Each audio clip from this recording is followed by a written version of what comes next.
بسم اللہ الرحمن الرحیم۔ شروع اللہ کے نام سے جو بڑا مہربان اور نہایت رحم والا ہے۔ آج کے بابرکت دن سب کام چھوڑ کر صرف 11 مرتبہ یا 31 مرتبہ جیسے آپ کا دل چاہے پڑھ لیں۔ صبح ہونے سے پہلے آپ کا ہر مقصد پورا ہو جائے گا، ہر حاجت پوری ہوگی اور ہر پریشانی ختم ہو جائے گی۔ دل میں جو ہوگا وہ سب مل جائے گا۔ یہ بہت ہی طاقتور اور مجرب وظیفہ ہے جو آج میں آپ کی خدمت میں حاضر کرنے والا ہوں۔ اس وظیفے سے آپ کو فائدہ حاصل ہوگا۔ اللہ کے ناموں میں بہت ہی بڑی طاقت اور اثر ہے۔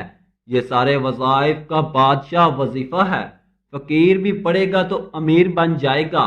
محترم ناظرین، اس چھوٹے سے عمل کو کرنے سے آپ کو بہت زیادہ فائدہ ہوگا۔ اس عمل کو کرنے سے آپ گمان بھی نہیں کر سکتے کہ آپ کے رزق میں اللہ تعالیٰ بے انتہا برکت اور رحمت ڈال دے گا۔ اس وظیفے کو کرنے سے آپ کے گھر میں رزق کی بارش ہو جائے گی۔ آج بابرکت گھڑیاں ہیں۔ حدیث کے مطابق رمضان کے 3 عشرے 3 مختلف خصوصیات کے حامل ہیں۔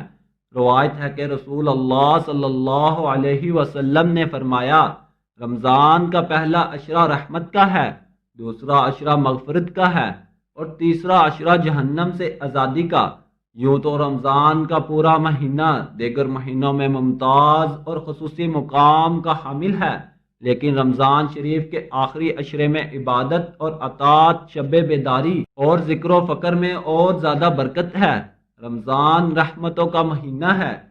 آج ماہ رمضان کے اس بابرکت دن میں ایک تسبیح کا ایک ایسا خاص وظیفہ آپ کے حوالے کروں گا جس کو پڑھنے والے سے رب خوش ہو جاتا ہے۔ انسان بیٹھے بیٹھے کروڑوں کی خواہش بھی کرے گا تو میرا رب کروڑوں دے گا، اور جس بندے سے رب خوش ہو جائے، رب اس کا ذکر فرشتوں سے کرتا ہے، نام لے کر پکارتا ہے اور حکم جاری کرتا ہے کہ جاؤ اس بندے کی ہر حاجت کو پورا فرما دو، اس بندے کا ہر مقصد پورا فرما دو۔ یہ جو مانگتا ہے، جیسے مانگتا ہے، غیب کے خزانوں سے جھولیاں بھر دو۔ اللہ والو، رب کی ذات جب دینے کو تیار ہے تو اس سے مانگو۔ دوستو، رمضان کا آخری عشرہ ہے تو میرے بھائیو، آج کا یہ جو وظیفہ ہے اس کو کتنی تعداد میں پڑھنا ہے، کس وقت پڑھنا ہے، اور یہ وظیفہ پڑھنے سے کیا کیا فوائد آپ کو ملیں گے، وہ سارا آپ کو بتائیں گے۔ آج کی اس خاص ویڈیو میں میرے بھائیو یاد رکھنا، آپ کو بتائیں گے کہ کون سے 3 گناہ معاف نہیں ہوں گے۔ حضرت ابن عباس رضی اللہ تعالی عنہ سے روایت ہے کہ نبی اکرم صلی اللہ علیہ وسلم نے فرمایا کہ اللہ تعالیٰ بندے کے 3 قسم کے گناہ معاف نہیں کرے گا۔ ان گناہوں کے علاوہ جس قدر گناہ ہوں گے ان کو معاف کر دے گا، لیکن ان 3 گناہوں کو معاف نہیں کرے گا۔ وہ 3 گناہ کون سے ہیں؟ اللہ تعالیٰ کے ساتھ کسی کو شریک ٹھہرانا، دوسرے نمبر پر جادو کرنا ہو یا کروانا ہو، تیسرے نمبر پر اپنے مسلمان بھائی کے ساتھ حسد کرنا۔ جو پہلا ہے اس کی تشریح اس طرح سے ہے کہ اگر کوئی آدمی ان گناہوں سے توبہ کیے بغیر مر جاتا ہے تو اس کو معاف نہیں کیا جائے گا۔ ان گناہوں کے علاوہ جتنے بھی گناہ ہوں گے اگر اللہ چاہے گا تو معاف کر دے گا۔ شرک اس قدر سنگین جرم ہے کہ شرک کرنے والے آدمی کا کوئی عمل قبول نہیں ہوگا۔ اسی طرح جادو جو ہے یہ وہ بدترین گناہ ہے جو آدمی کو ایمان سے خارج کروا دیتا ہے۔ جادو جو ہے ہمارے معاشرے میں بھی ایک بہت بڑی گندی چیز ہے۔ حسد ایسا زہریلا گناہ ہے، یہ ایسا بدترین گناہ ہے جو انسان کو تباہ کر دیتا ہے۔ لیکن آج کل کیا ہے، ہم کسی اپنے بھائی کی اچھی گاڑی، اچھا گھر یا اس کا لائف سٹائل دیکھتے ہیں تو ہم حسد کرنا شروع کر دیتے ہیں۔ ہم یہ کہتے ہیں کہ اس کے پاس یہ کیوں آیا ہے، اس سے جیلس ہوتے ہیں۔ تو کسی کی اچھی چیز دیکھ کر اپنی قسمت پر اس طرح بے مطلب کے گلے شکوے مت کیا کرو، اللہ سے مانگا کرو، اللہ پاک ضرور عطا فرمائے گا۔ جب آپ کا یقین اس قدر ہوگا کہ اللہ دے گا تو اللہ پاک ضرور اپنے بندے کو عطا فرماتا ہے۔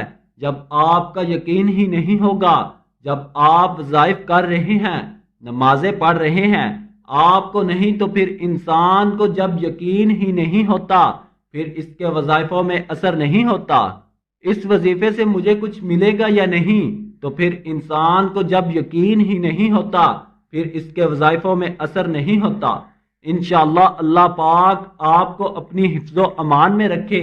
صبح شام سورۃ الفلق اور سورۃ الناس کی تلاوت کر لیا کرو، اس سے بھی اللہ پاک آپ کو اپنے حفظ و امان میں رکھے گا۔ آج کی اس ویڈیو کو آخر تک دیکھیں۔ پیارے بھائیوں اور بہنوں، ہماری اول دن سے یہی کوشش رہی ہے کہ ہمارے چاہنے والے، ہمارے سننے والے 5 وقت کے نمازی بن جائیں، اور اس کے ساتھ اگر ان کی زندگی میں کوئی بھی مسائل ہیں، پریشانیاں ہیں، رزق کی تنگی ہے، تو وہ ہمارے ان وظائف کی مدد سے پریشانیوں سے نکل جائیں۔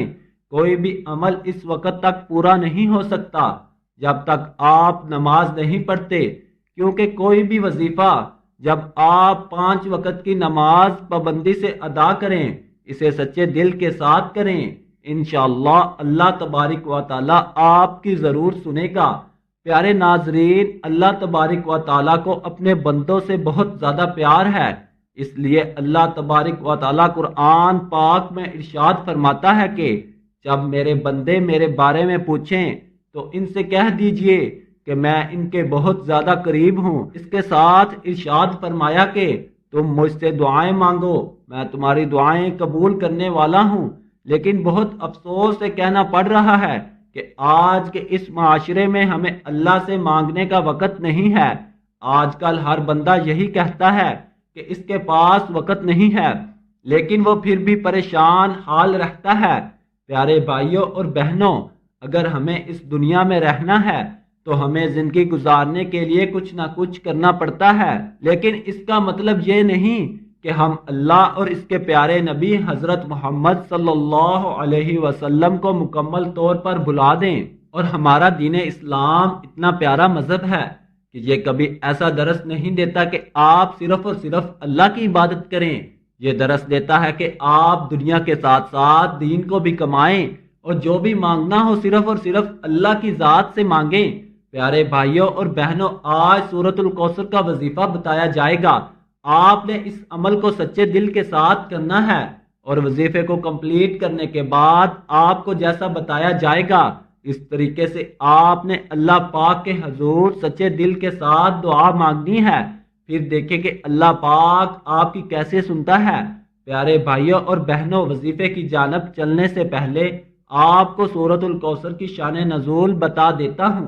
پیارے بھائیوں اور بہنوں، ایک روایت میں آتا ہے کہ صحابہ کرام رضی اللہ تعالی عنہ بیان فرماتے ہیں، ایک روز نبی کریم صلی اللہ علیہ وسلم ہمارے درمیان بیٹھے تھے۔ اچانک نبی کریم صلی اللہ علیہ وسلم پر ایک نیند اور بے ہوشی کی کیفیت طاری ہو گئی، تو تھوڑی دیر بعد نبی کریم صلی اللہ علیہ وسلم نے اپنا سر مبارک اوپر اٹھایا اور مسکرانے لگے۔ صحابہ کرام نے پوچھا کہ اللہ کے پیارے نبی، آپ کس وجہ سے مسکرا رہے ہیں؟ تو آپ صلی اللہ علیہ وسلم نے جواب دیا، مجھ پر ابھی ابھی ایک سورت نازل ہوئی ہے۔ پھر آپ صلی اللہ علیہ وسلم نے بسم اللہ الرحمن الرحیم کے ساتھ سورۃ الکوثر کی تلاوت فرمائی۔ نبی کریم صلی اللہ علیہ وسلم نے پوچھا، ایسا کیا آپ کو معلوم ہے کہ یہ کوثر کیا چیز ہے؟ صحابہ کرام نے جواب دیا، اللہ اور اس کے رسول بہتر جانتے ہیں۔ آپ صلی اللہ علیہ وسلم نے فرمایا کہ یہ جنت میں ایک نہر ہے جس کا اللہ تبارک و تعالیٰ نے مجھ سے وعدہ فرمایا ہے، اور یہ ایک حوض ہے جس میں میری امت قیامت کے دن پانی پینے کے لیے آئے گی۔ اس نہر کے قریب پانی پینے والے برتن ستاروں کی مانند ہوں گے۔ ناظرین، یہ سورہ مبارکہ بہت ہی زیادہ برکت اور فضیلت والی سورہ مبارکہ ہے۔ جب آپ یہ وظیفہ کرنے کے لیے بیٹھیں تو آپ کو اس کا شان نزول اور اس کی اہمیت اور اس کے فضائل کے بارے میں بخوبی آگاہ ہوں۔ پیارے ناظرین، اپنے عمل کی جانب چلتے ہیں کہ آپ نے سورۃ الکوثر کا وظیفہ کیسے کرنا ہے۔ یاد رہے کہ رات کو سونے سے پہلے یہ عشاء کی نماز ادا کرنے کے بعد اس عمل کو کر لینا ہے۔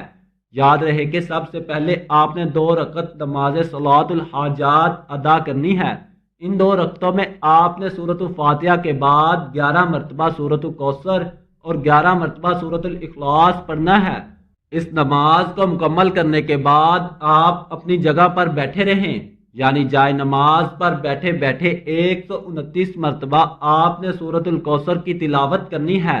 بسم اللہ الرحمن الرحیم، تو 129 مرتبہ سورۃ الکوثر پڑھنے کے بعد آپ نے اپنی آنکھیں بند کر لینی ہیں۔ آنکھیں بند کر کے اپنے اللہ تبارک و تعالیٰ کی کچھ دیر تک حمد و ثنا بیان کرنی ہے، اللہ تبارک و تعالیٰ کی بڑائی بیان کرنی ہے، اور یہ اپنے آپ کو برابر کروانا ہے کہ اللہ کی ذات اتنی زیادہ عظیم ہے، اس کی بارگاہ میں ندامت کے چند آنسو لازمی بہائیں، لیکن آپ جو بھی عمل کریں وہ سچے دل کے ساتھ کریں۔ آپ کی پوری کوشش ہونی چاہیے کہ اللہ آپ سے راضی ہو جائے۔ ناظرین، یقین جانیے کہ جب اللہ کی ذات بندے سے راضی ہو جاتی ہے تو پھر دنیا کی کوئی طاقت اس بندے کا کچھ نہیں بگاڑ سکتی۔ لہٰذا ہمیشہ اللہ سے مانگنے کا اپنا یقین بنا لیں کہ اللہ تبارک و تعالیٰ آپ کو کبھی محتاج نہیں کرے گا۔ اللہ تعالیٰ ہم سب کو اس پر عمل کرنے کی توفیق عطا فرمائے۔ تمام ناظرین سے گزارش ہے کہ کمنٹ باکس میں اللہ تعالیٰ کے 99 ناموں میں سے ایک نام کمنٹ میں ضرور لکھیں۔ اللہ تعالیٰ ہم سب کا حامی و ناصر ہو، آمین۔ جزاک اللہ، اللہ حافظ۔